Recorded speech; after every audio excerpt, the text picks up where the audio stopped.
Oh, yeah, yeah, yeah.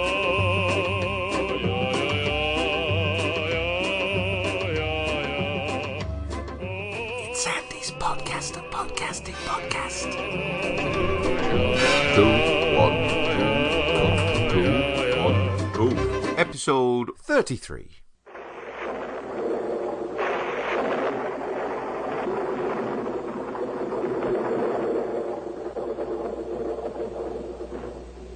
Once upon a midnight dreary, while I pondered weak and weary over many a quaint and curious volume of forgotten lore, while I nodded, nearly napping, suddenly there came a tapping, as of someone gently rapping at my chamber door. Quoth the raven, nevermore. Quoth the raven, nevermore.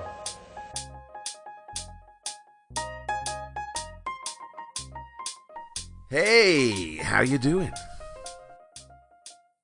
Have you got vaccinated yet? Or are you starting to step out a bit? Into the big wide world?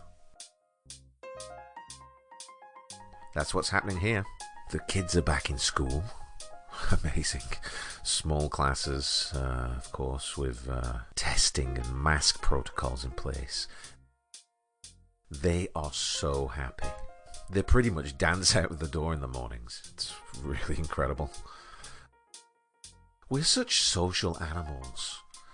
You know, the drive for endless individualism is such a strange lie. No man is an island. Well, except perhaps that dude Archipelago. But you know what? Fuck that guy. He's an idiot. And anyway, an archipelago is actually a group of islands, as I've told him 100 times. So yeah, we're out of the full-on quarantine that we were all in. You know, we took it very seriously. And we're cautiously stepping back into society like shy little woodland creatures waking from hibernation. Today's show is a little different. I'm going to tell you about an outing I had recently. Getting outside again is frankly being very emotional. You know, I don't want to harp on the trauma. I know we've all got it going on, but it's also not good to downplay it as well. All the trauma in all its forms, but particularly the pressures and seclusion of quarantine. So anyway, I got my vaccine at the big football stadium in Baltimore. It's one of Maryland's mass vaccination sites. And as I was going there, I realised that the main classic horror trope of the 80s and 90s was the suburban basement or cellar, and the big jump scare reveals in those old horror movies was, you know, don't go to the cellar, don't go down into the basement. And as I was going to the football stadium, I realised that one of the big horror tropes these days is the football stadium. Don't go to the football stadium in the apocalypse. You've probably seen it. You know what happens. You go looking for mummy government to save you, but when you get there, the place is either overrun by zombies, or you get captured by an army sergeant who's gone full Colonel Kurtz. Yeah, so they say the spooky basement horror trope was a response to the alienation of suburbia as compared to what we were used to with larger social community living. So I guess the modern football stadium horror trope is practically flipping the script in a way, because we're not necessarily scared of individual alienation and making us lonely prey for the bogeyman. Instead, it's mass social experiences and the fear of the government gone wrong. That's the bogeyman. The ineffectuality of coming back together as a society to fix problems is now the bogeyman. You know, it probably hooks into the psychological reality that we do not have what it takes as individuals to be the lone wolf, manifest destiny survivor type person. Because the reality is, the strength of humanity, everything we've ever gotten done, our advancement, is about working together and being part of a human whole. But as we've become more separated and boxed off and individual, we become frightened of the reality that we might have to pay the bill for all the shit that we've let slide. Our inability to come together to solve problems like ecological destruction or pandemics. And so we fear we might become the next prey to the monster we've created in all its many forms, like the hyper-militarized colonialism we've exported to the four corners of the world. Because we know deep down you don't want to be at the mercy of an armed military at a football stadium in a moment of dire apocalyptic need. As all the movies tell you, don't go to the football stadium. I'm sure the events of Hurricane Katrina have also played a big part in this new horror trope too. Remember Katrina? That was mad, wasn't it? 16 years ago now. What was that football stadium? The Superdome that they told everyone was a scientifically safe emergency refuge centre built to withstand hurricanes. And it really fucking wasn't. Lies. Developer brand capitalist lies. You know, they always do this with NFL stadiums. You know, I've seen this a lot around the country. Most of them only get built with massive municipal subsidies.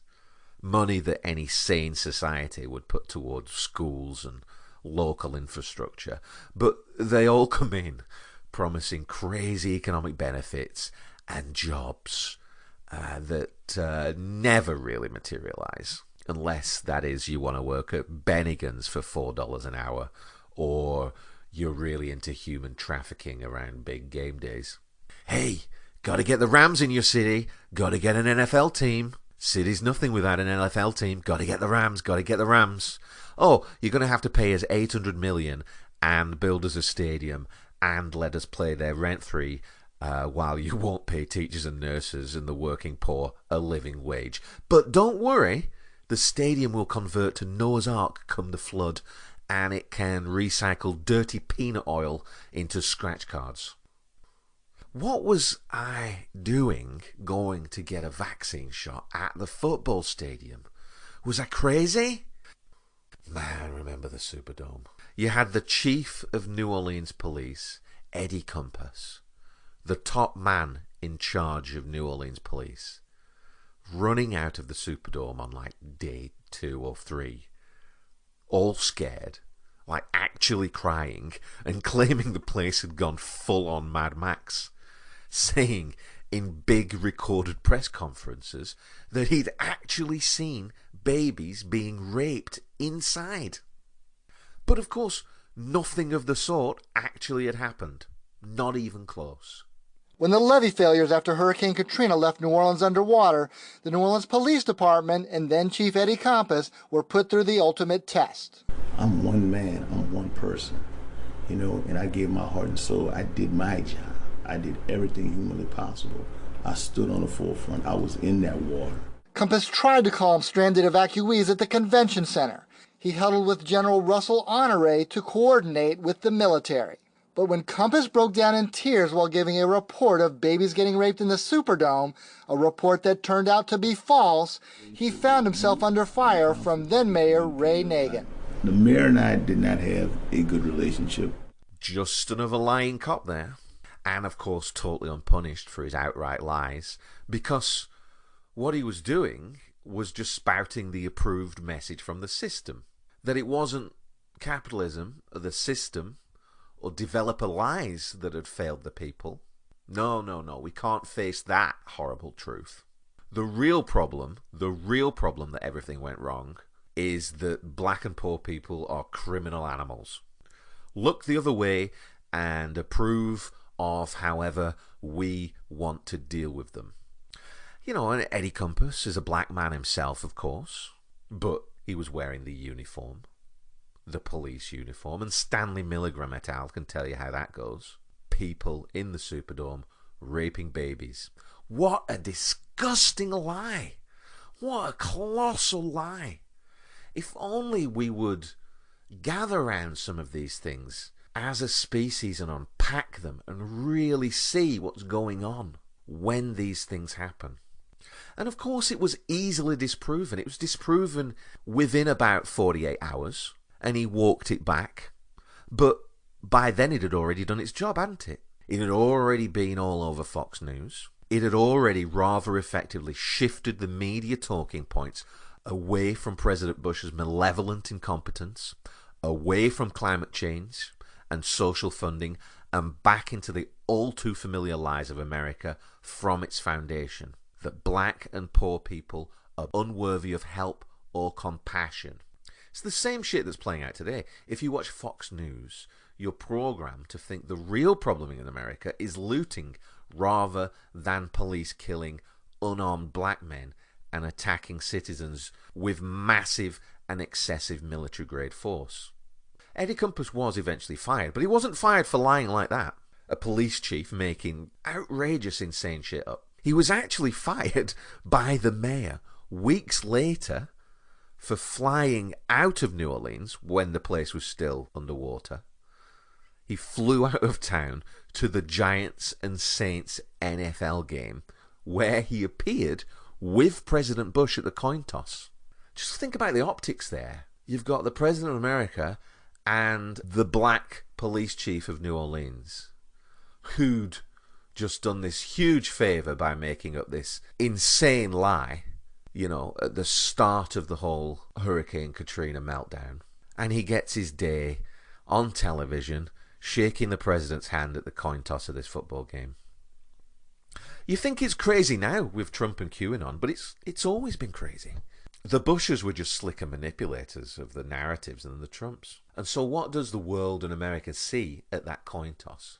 It sees business as usual. Ease on down the road, folks. The football-watching country sees the president and the current police chief of New Orleans, who has just been caught spreading a colossal lie, but let's not talk about that, who has just smeared black communities to promote fear and distract from necessary, true, hard reckonings about our values as a country. He's just seen him hand in hand at the big game. Look, President Bush is friendly with a black guy. There's no racism or inequality in America. Ease on down the road, folks. Don't forget to watch these commercials. Don't forget to go to Disneyland. Don't forget to buy a 6-pack of Bud. You need a new truck. Katrina wasn't that bad. Shame about all the looting and baby rape, though. Hey, hadn't we better give the police more weapons and money? It's almost as if Bush's dad founded the CIA or something. Some serious propaganda shit right there. Pat Tillman level shenanigans. Weapons of mass destruction level shenanigans. Iran-Contra level shenanigans. COINTELPRO level shenanigans. Panama invasion level shenanigans. And I was thinking about all this as I was headed to the football stadium to get my vaccine. Yeah, irrational, little bit scared, very emotional, first time out of the house, lot going on. But also, just having anything to do with getting medical treatment in this country is a stress-inducing nightmare. So on the one hand, not throwing away my shot, and on the other hand, football stadium, and wondering what kind of clusterfuck I'm going to be walking into. I've got to get the vaccine as soon as I can, because I've really got to get back to hug my folks as soon as Britain opens for travel this summer. Another thing is Jen says she's open to me taking part in this opportunity I've got to market test the Trump Presidential Library. Incredible opportunity to be one of the first through the doors of that fucking thing, whatever it's going to look like. And of course, you know, if I go there, I'm expecting it'll be full of the anti-mask, anti-vaxxer crowd. So getting vaccinated as soon as possible is the best I can do to figure that out responsibly. So I drive to the stadium, and I'm a punctuality nut, so I get there way too early. And I've got to say, it feels really good to be outside again, amongst people. We've been very strict with the quarantining and social distancing, and I know we were very fortunate to be able to do that. And maybe, along with the anxiety that I was feeling, there was also a touch of cabin fever too. So I get there way early because I was expecting traffic and hassle. But it's really super smooth. I watch the entrance to the stadium. Everyone's calm. The line's moving. It's well organised. But I'm there early, so, I can't join the line yet to get into the actual football stadium. So I have to just, sit there in the car. And my mind's spinning. Synapses snapping. All the wonderful stimuli around me. The Ravens football stadium, $35 million a year in tax subsidies from the city. And I think in the event of a crisis, it's supposed to transform like Optimus Prime and catch earthbound asteroids in its light fixtures, and also be a water park for the kids. The world is so full of stories and history and voices. I tell the kids all the time, I don't know how you can be bored. If anything, we're all way overstimulated. We need more boredom. We need more downtime, more time to collect our thoughts. I love that phrase, collecting your thoughts. And at the stadium, the National Guard is everywhere, walking around in full combat fatigues, calmly and helpfully keeping the line moving, but also keeping a lookout and monitoring everyone with radios. And it crosses my mind to ask some of them about the Q conspiracy. Because a lot of Q's posts were about how the National Guard was constantly, and I mean like constantly, like once every few weeks or so, about to imminently arrest Hillary Clinton and Oprah Winfrey for sex trafficking and drinking babies' blood. I know, totally insane. But literally, a bunch of Q posts, almost a sub-theme of the conspiracy, was constantly urging people to prove their dipshit theories by going and asking National Guard members about their order papers for imminent top-level military arrests. And so I see a lot of National Guard, and I want to know if people have actually been bothering them, seeking them out and asking them about this Q nonsense, asking them, as urged by Q, to verify this bullshit. And of course the answer that they get is probably, we can't discuss that with civilians. Which, if you want to believe this Q bullshit, is kind of like, but did he wink at me? And it strikes me as an important and interesting question. We've got Q people in Congress now. We've got Q people committing crimes and getting shot because of these lies. And here I am in a rare position to talk to National Guards. And that's fascinating. How this particular QAnon lie works is that people don't generally get to see National Guards around to ask them about it. And certainly not DC area National Guards, who would be the one at the front line of a lot of these crazy Q rumours. And it's a good lie in that respect. It's not necessarily hard to disprove because it's such a fucking whopper, another big lie, that if you repeat it enough, it almost must be true. Because if you repeat it enough, what happens to people who want to believe this, it gets repeated enough and then it sticks in their brains and it becomes true. Repetition is the key to brainwashing. Jesus is magic, etc., etc. And then your mind's distorted. You start adding any evidence to fit with the lie. People might not know a member of the National Guard, but they might pretend to know a guardsman, or they might know a cop or a state trooper or one of the new brown shirts from ICE who, given the way QAnon and white supremacy, Trump-loving ideologies is baked into the DNA of police forces throughout the country, they will not give an honest answer to the question. And so, like an insane game of fascist telephone, the QAnon brainworms spread, and now they're in Congress. And yeah, my cousin is a cop, and he hangs out with National Guard dudes at Bennigan's, and he says they've had orders for major intel ops for months. So yeah, I'm at the football stadium, and it occurs to me that I have questions for the National Guard soldiers around me. And I've got my recording equipment. I could record it, and it might be interesting. And I get it all ready in the car, and I'm just about to do it. I'm charming, I'm affable, I've got my white skin, my ghost shirt of privilege and invulnerability. It really shouldn't be a problem. But then again, it's mask days, and I see these, young guys of the National Guard marching around, and it's strange times, and I just bottle it. I realise it might be a bad idea to be the cabin fever guy who's not been out in public around people for a year, who suddenly starts babbling about QAnon conspiracies. Even if my intention is just honest curiosity, that shit could go wrong real easy. And they are at the football stadium en masse, in part because of crowd control as needed. I start to think it would be a little bit me like asking, gate agents at the airport how many bombs they'd found in all the shoes and water bottles they've rifled through for the past year. It's just inviting trouble. The gears of the machine are running smoothly for me, so why trouble? So I'm still there well early. I've stopped myself talking to the National Guard about Q and how they feel about being such an integral part of this Q bullshit, our current cultural propaganda landscape.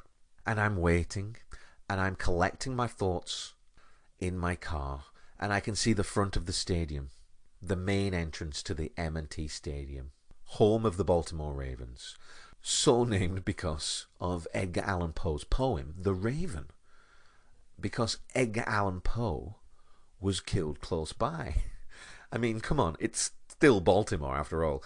There's t-shirts with, the iconic tourist slogan, "So much more than murder," for sale at the aquarium.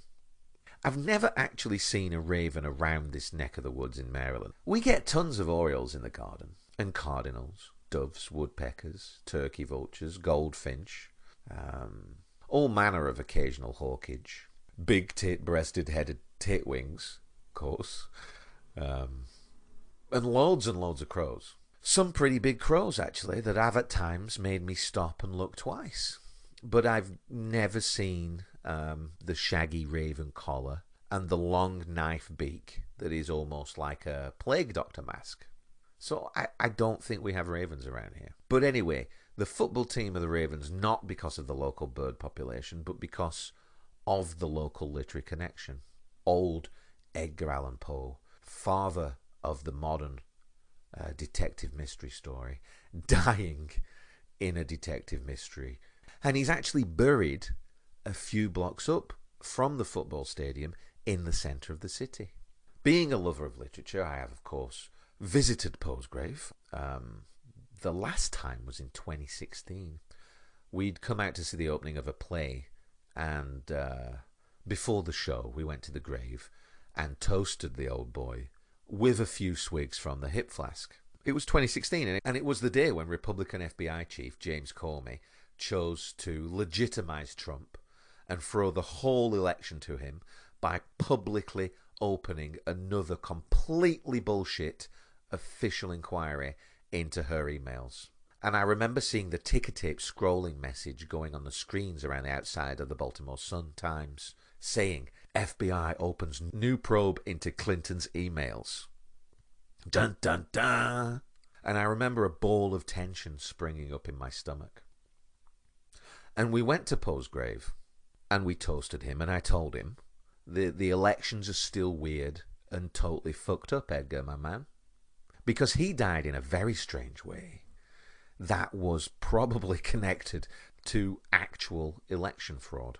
Yeah, I'll put more information on this in the transcript with hot links spinning off into the World Wide Web of information.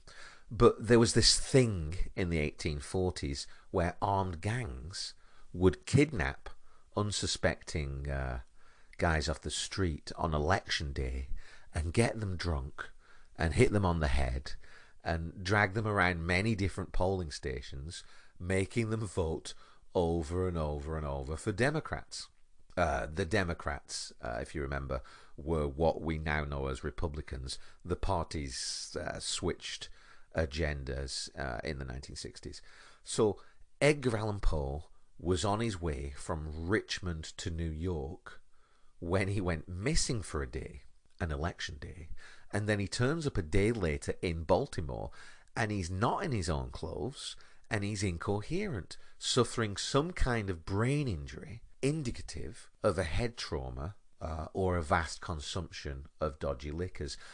But as historians trying to solve his death have discovered, by uncovering this practice of vote-rigging kidnap known as cooping, they've shown that his death was eerily reminiscent of a coup victim. He was the right demographic, a well-to-do white man, the only people who could actually vote at the time. And when he reappeared, he was drugged and beaten, and this is the real kicker, he was in a different set of clothes than his own, because they would capture you, coop you, get you drunk, beat you up, and then dress you up through several different costume changes in the day to fool poll workers as they led you through polling stations to mark your X for the 1840s equivalent of George Bush. It's incredible, but it'd be like today if you kidnapped Stephen King and made him wear 6 different wigs and drove him around to a dozen polling places in rural Maine so he could vote for Joe Biden. Which is why the Republican Party in Maine is pushing through election laws now requiring all voters in future elections to prove they are not Stephen King in a wig. And if you've been following the Republican Party's national attempts to rig elections for the next decade in their favour, you'll know that this is not even that weird and doesn't even make the top 50 of the new bullshit laws the Republicans are trying to implement across the country of these United States. So I'm looking at the stadium and I'm thinking about Poe and all these National Guardsmen coming and going, and I'm wondering what Poe would make of knowing that his raven from his weird fucking raven poem is now the mascot animal of an American football team in a global pandemic, with many of us carrying in our hearts the grief of nevermore will we see some people that we have lost. Vainly I had sought to borrow from my books surcease of sorrow, sorrow for the lost Lenore. Quoth the raven, nevermore. You know the poem. It's essentially about an annoying raven croaking about the finality of death. I'm sure everyone knows this poem, The Raven. You know, it's fine. It's an okay poem. There's some nice Victorian comic wordplay in it. But I really think it's only lodged itself in the collective brain because Halloween in this culture has become this huge commercial thing and social event. And so people need just the right type of family-friendly spooky shit to fill out the holiday. And desperate teachers in classrooms need to tie in some kind of legitimate cultural product to this ridiculous commercial event. And so The Raven is the best that anyone can really do. It's, you know, I'm not really a big fan of the poem. Love Poe, don't like the poem. But the poem is interesting for other reasons. It was inspired by a real raven. A pet raven that belonged to Charles Dickens called Grip, which Dickens actually used and put in his own work, Barnaby Rudge, as this talking raven. And Grip the raven was actually a talking bird by all accounts, with, you know, just a few stock phrases. And when it died, Dickens had it stuffed, and then it was bought in an auction, and it now resides in a special collection in Philadelphia. People visit it all the time to this library with their kids and sit around it reading The Raven. So when Poe met Dickens, Poe told him he wished he'd put more talking raven into his novel Barnaby Rudge, and he told him it should have actually made it the whole and centre of the book rather than this minor comic sideshow. Dickens didn't take it that well. He wasn't that keen on the feedback and said, no, I've written an amazing social history of the anti-Catholic Gordon riots and social upheaval due to the economic fallout of losing the Americas in the Revolutionary War. Thank you very much. The talking bird is just a cutesy, a bit of comic-like relief. I'm shooting a bit higher than that, Edgar. Thank you very much. But Dickens did tell him that he should go ahead and write his own talking raven book, and good luck to you. And that is how we get the poem The Raven. And like I say, it's okay. It's fine. It's very Dickensian in a way, very playful. But I don't think it's what Poe should be mostly known for. And there are better and more spooky poems out there. The Goblin Market by Christina Rossetti, for example, maybe.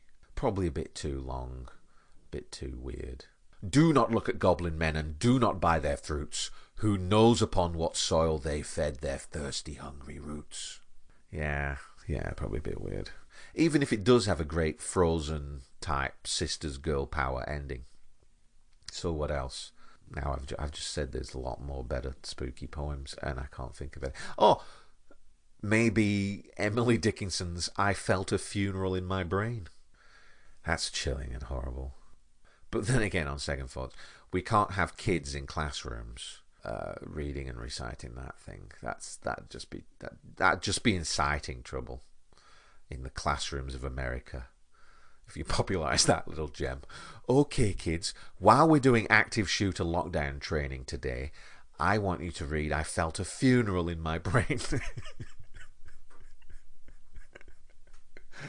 No, better to stick with the Raven bothering a Pickwickian-style gentleman about some odd character called Lenore, who I'm frankly convinced didn't exist, and was only called Lenore because it rhymes with nevermore and Picard. I guess my problem with the Raven is that it's almost the one bad poem everyone sort of knows, so they can shrug their shoulders and dismiss the whole of poetry as not being for them. Which, is kind of like what happens with the theatre. People see one bad production of Shakespeare and then dismiss live theatre as an irrelevancy. But I am a big fan of Poe, though. Just not The Raven, his biggest hit. I really like his short stories. I mean, who hasn't wanted to brick up an annoying person alive in the cellar? Don't go in the cellar. Don't go in the cellar. Don't go to the football stadium. And he also wrote all those first pieces of detective fiction. They're really great. The Purloined Letter. Fabulous. Isn't the obvious always hidden in plain sight? Deep psychological truth right there. Incredible work, Mr. Poe. Oh, and of course his short story, The Mask of the Red Death. How can we forget that? I can't think of a more relevant story for our COVID plague-ridden times. A gothic horror story written to be critical of feudal society with its colossal inequality leading to social collapse via a plague that doesn't respect the unethical, stolen entitlements of power and money. I think it was best summed up by Madonna in her bath at the start of the pandemic. That's the thing about COVID-19. It doesn't care about how rich you are, how famous you are, how funny you are, how smart you are, where you live, how old you are, what amazing stories you can tell. It's the great equalizer. And what's terrible about it is what's great about it. What's terrible about it is it's made us all equal in many ways. People thought she was just being a bit more mental than usual, maybe suffering some kind of affluenza celebrity cold turkey from all the constant little ego buffs of public fame that she was probably used to. But it turned out she was actually just trying to launch her masterclass in batshit crazy. Probably one of the more useful masterclasses out there. I don't know about you, but I can't go online these days without having celebrities hawking masterclasses at me. And some of them are really tempting. Steve Martin, Judd Apatow teaching comedy, Billy Collins teaching poetic composition, Ricky Gervais teaching how to insult the religious. I actually got one as a gift on my birthday from my mum. She got me Stephen Hawking's Masterclass on wheelchair maintenance. Another example of low working class expectations right there. I don't want to sound ungrateful, but there were a lot of classes to choose from. You know, she didn't need to pick that one. You know, Billy Collins, Margaret Atwood, David Sedaris all have writing classes. But what are you going to do? I think she got it with good intentions. Probably thinking Andrew can at least learn something practical. How to fix wheelchairs. Bless her heart. I did give it a go, actually, but I didn't finish. I mean, you know, who am I kidding? I'll never be as good at wheelchair maintenance as the great Stephen Hawking. Also, a lot of the astrophysics he started pounding out seemed way too theoretical and beside the point in the upkeep of a wheelchair. I don't want to sound ungrateful, but I do wish I'd been given a different masterclass. Even some of the stranger ones would have been better. James Suckling on how to drink wine. Elmo on critical race theory. Dr. Jane Goodall on how to speak monkey. Hell, even Gordon Ramsay swearing at food would have been better. I can swear at food. I do it all the time. Look at those fucking eggs. Eat your bastard cheese.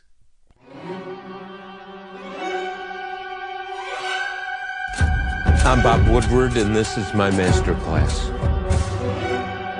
I'm David Mamet, and this is my Masterclass.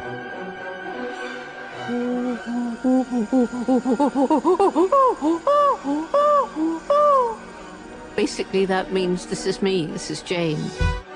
I'm Annie Leibovitz, and this is my Masterclass. Even the best wheelchairs break. I want to teach you how to really taste wines. I'm Carlos Santana. This is my Masterclass. I am Diane von Furstenberg, and this is my Masterclass. The wheelchair you bought yesterday will one day break. Fucking delicious. I'm Martin Scorsese, and I'm Gary Kasparov. And I'm RuPaul, and I am Stephen Hawking. I'm Gordon Ramsay, and I got picked on a lot.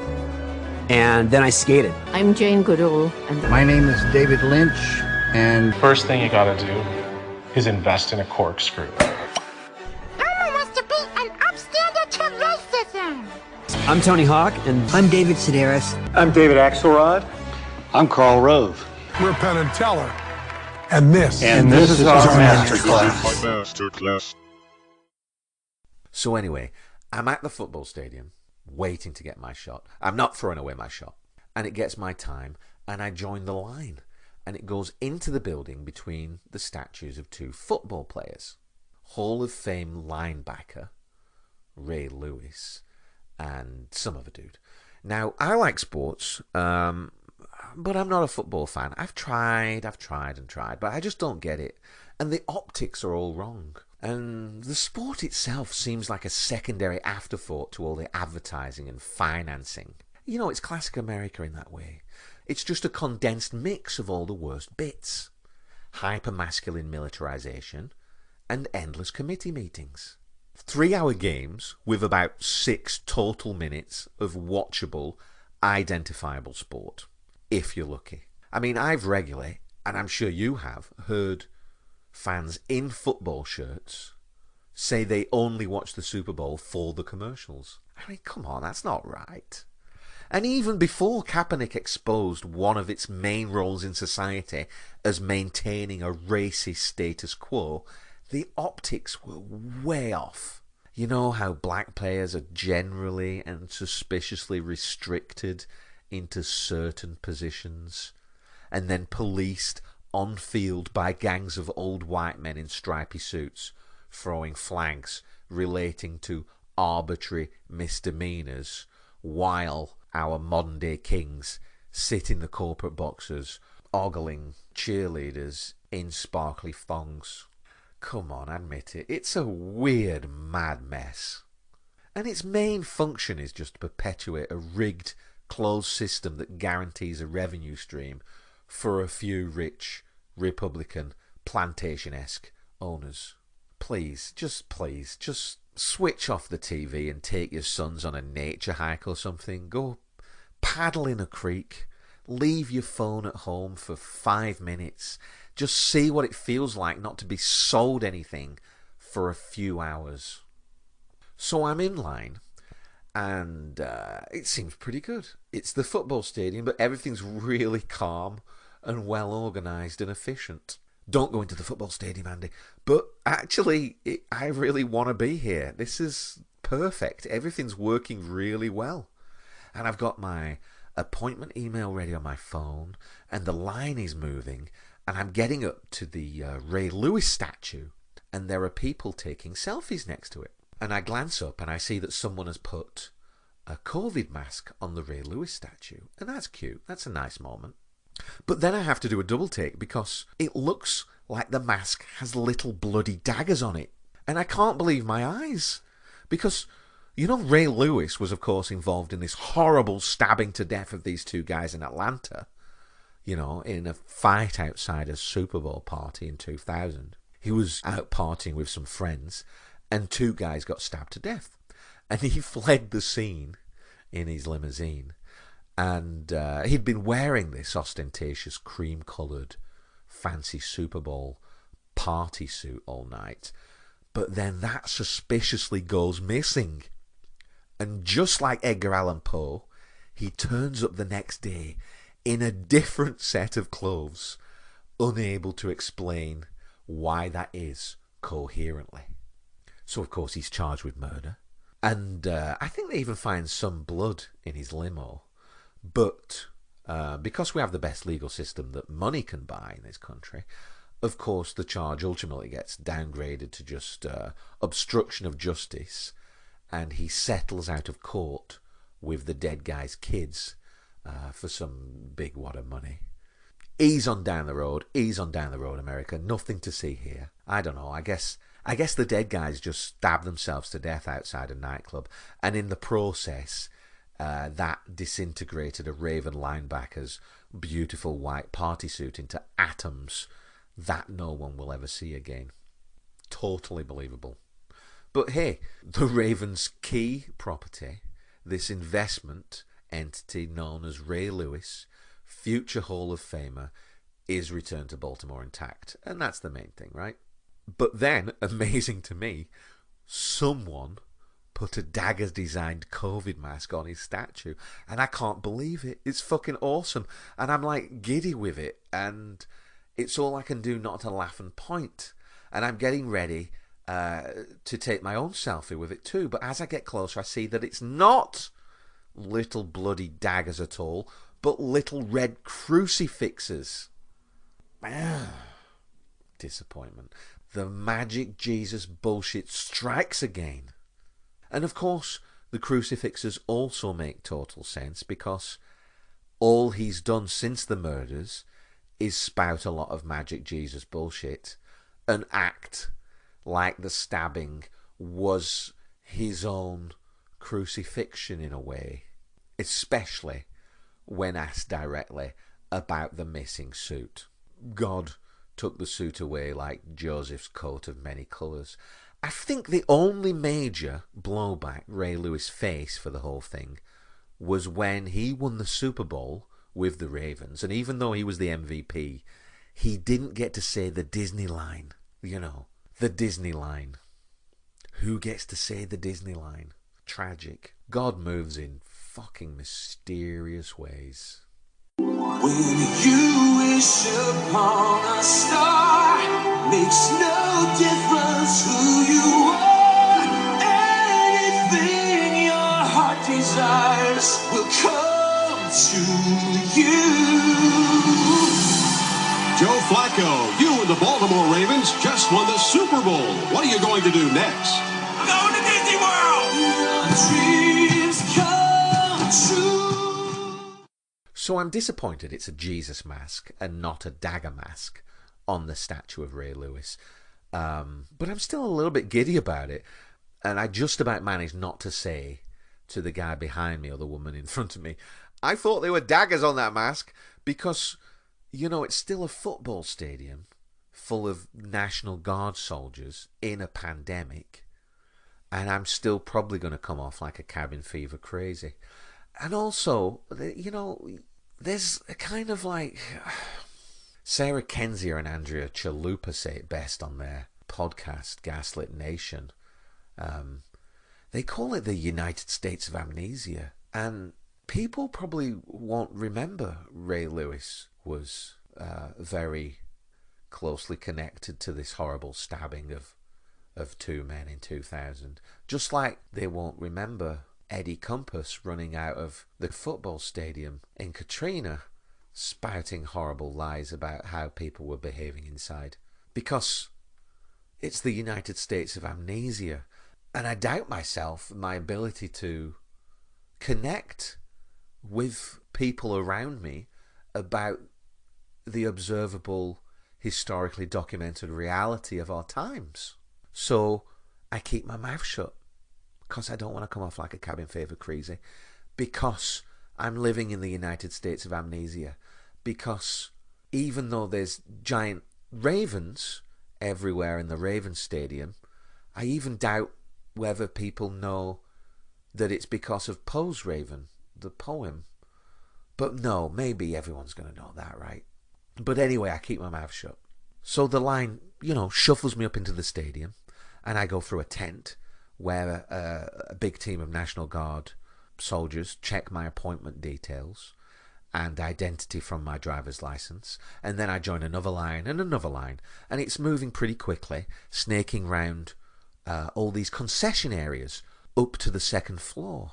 And I'm given a touchscreen computer pad, and on it I check like various boxes, information about the vaccine I'm receiving, and waiving my rights to sue if anything goes wrong with the vaccine. And I find out I'm getting the Pfizer shot, and there are big, you know, glowering cartoon raven faces everywhere because it's the Raven Stadium, and Grip the Raven, you know, Charles Dickens' Raven, Poe's Raven is like everywhere staring at me, you know, but in you know, it's well drawn, it's kind of, there's a menacing glower to the eye, but it's cartoon style. There's a Disney quality to it. It's family friendly, Raven evil. And there's even a bar called Marga Ravensville that I kind of go past, that I'm guessing serves margaritas that look like yucked up bird bile. Wasting away again in Marga Ravensville, looking for my lost shaker of ground up worm bits. Some folks say that Ray Lewis is to blame, but I know it's just all God's fault. As I'm going by Marga Ravensville, there's a young National Guard soldier stood behind the bar. He's behind the bar of Marga Ravensville. Big glowering Poe Raven, like over his head, with a little go on, get drunk twinkle in his eye. And he's there wiping down a bunch of the iPad things where you agree to not hold Pfizer accountable in case you drop dead from side effects from this vaccine they've brilliantly produced on really short notice. And the line pauses a bit as I'm going past him, and I say, "I'll take a frozen Rita, please." And he laughs, and he says, "I wish I could, sir." A small nothing of a moment, but I laugh back. And because I'm feeling weird and giddy, as I've explained, I can't stop myself, and I say something else. I say, "Quaff the Raven." And he stops, and he just looks at me like I'm the weirdest thing in the world, like I've just insulted his mother or something. And and you know, I've turned a nice moment into a strange one. But fortunately, the line moves, and I get to move away just as I'm I'm about to try and explain the whole Raven poem thing, which I thought everyone in the world fucking knew, as he's hanging out under a giant picture of Poe's Raven. But, you know, I just drop it and I move off. And I realise that everyone's a bit tense still. Everything's working fine, but it's still a bit weird. And he's just doing his job.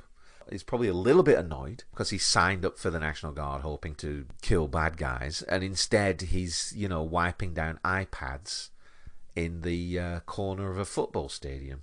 And all this goes through my brain. And I want to say, you know what, soldier? These small actions of care, the necessary drudge work of society, this is the real hero work. This is what everyone needs. We need more of this. This is what we really need to recognise. And you know, I'm not the first person to say this, but we do actually need to follow through with recognising our heroes, our real heroes, the essential workers, the teachers, the nurses. And we need to recognise it properly, starting with a big increase to the minimum wage and making higher education at good universities free for all.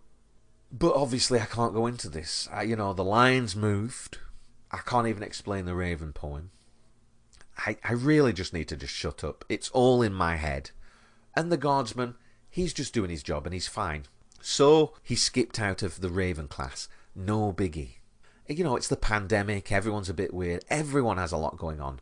Many of the people around me will have lost people or be suffering all kinds of stress. He didn't know the Raven poem, and that's fine. And I chill and recognise that it's just good that I didn't start babbling about the New Orleans police chief or Ray Lewis. How anyone can forget either thing is weird to me, but life is busy. We're all overstimulated, and it's the United States of Amnesia. And I get up to the next floor, and there are volunteers and more National Guard, more Raven heads, and banks of 20 pairs of nurses at tables right down the concourse. And they're really working it. And the line is really moving, not like at a Disney ride. And this is really an awesome sight to behold. Government in action. Humanity coming together, overcoming financial stumbling blocks and vested interests and engineered stupidity to try and solve a big problem. Try and keep me alive to raise my kids so that I can be around to help them build a better world. But not only that, trying to keep that grandparent of somebody else alive who just might happen to breathe my air somewhere down the line. It's incredible. Trying to save everyone, everywhere, from the gargling green death with froth corrupted lungs. For some reason, the collective noun for ravens is an unkindness. I don't know why. Collective nouns can be fun, they can be witty, they can also be dumb. But I've realised I might not have heard a collective noun for humanity. Some do spring to mind. We could have a grievance of humans, an idiocy of humanity, a greed. But as I'm stood at the football stadium, waiting in line, in a very smoothly and efficiently and well-run, organised vaccination, I'm looking around and I'm thinking it could just as easily be a kindness of humans.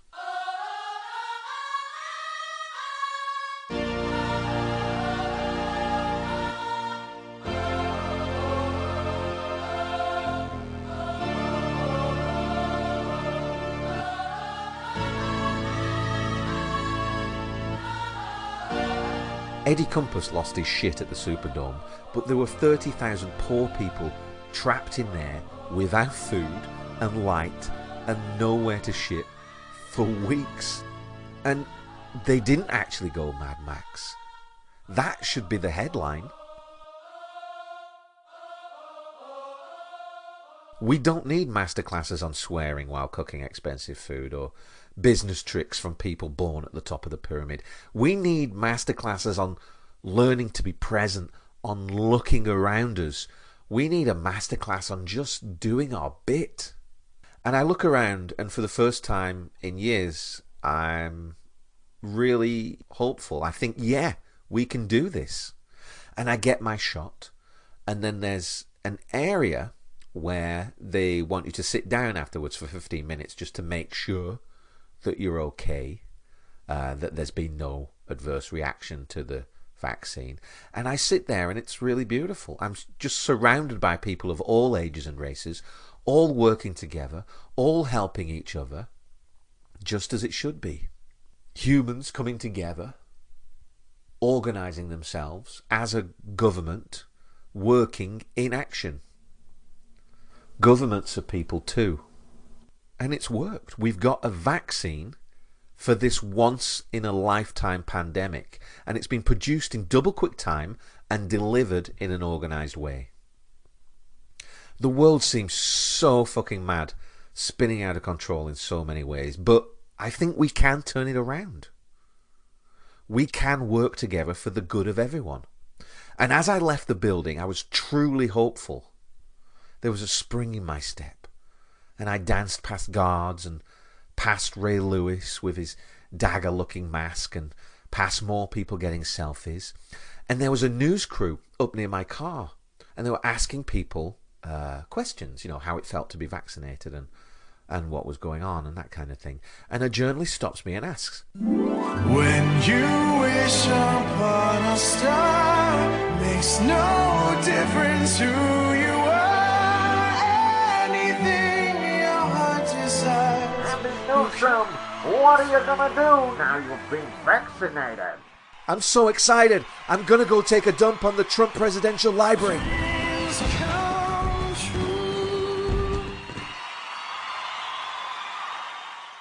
That's a wrap. Hope you enjoyed the show.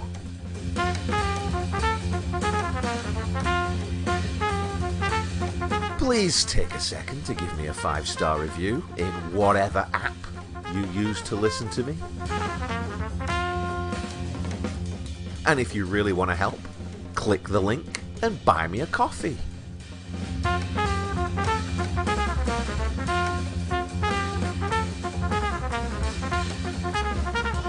It's a free podcast. Spread the word. Help me grow the audience. I really enjoy doing it. I'm truly honoured to have you along. I know there's a lot of competition for your ears. I've got some great podcasts I want to tell you about in upcoming shows.